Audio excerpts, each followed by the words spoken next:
De Extra opent vandaag met het bericht dat gisteren een lichaam van een man is gevonden op Oostpunt. Het slachtoffer was vermoord en begraven. Hij werd gevonden op aanwijzing van een 20-jarige Venezolaan. Die wees de politie de plek aan. Volgens de Extra was het opvallend dat er maar enkele agenten meegingen naar de plek. Waarschijnlijk vanwege de coronamaatregelen.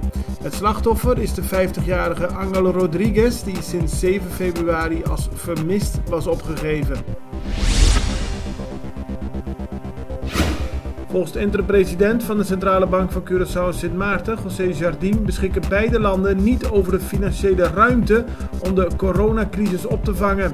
Nederland zou volgens hem hulp en bijstand moeten verlenen om een steunpakket te activeren. Dit kan volgens Jardim via een noodkredietlijn voor de overheden van Curaçao en Sint Maarten en de private sectoren. Op die manier kunnen volgens hem massa-ontslagen worden voorkomen. Ook zouden Curaçao en Sint Maarten volgens Jardim meer ruimte moeten krijgen om te kunnen lenen. Opmerkelijke foto's in de krant van 8 gestripte auto's. Bij een autoverhuurbedrijf aan de Fokkerweg hebben onbekenden onderdelen weggehaald van 8 verschillende auto's. De auto's zijn daarmee erg beschadigd. De diefstal werd 's ochtends ontdekt en men gaat ervan uit dat de nacht daarvoor de dieven ruim de tijd hebben genomen om de auto's te strippen. Aruba heeft een avondklok ingesteld om de verdere verspreiding van het coronavirus tegen te gaan.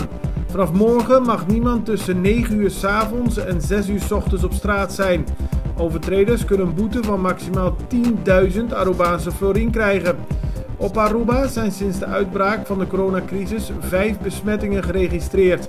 Een van die personen, een Amerikaan, is donderdag met een speciale vlucht naar Amerika gebracht.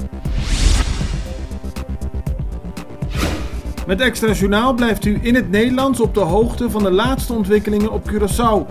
Duidelijk, objectief en actueel. Nu ook met updates gedurende de nieuwsdag.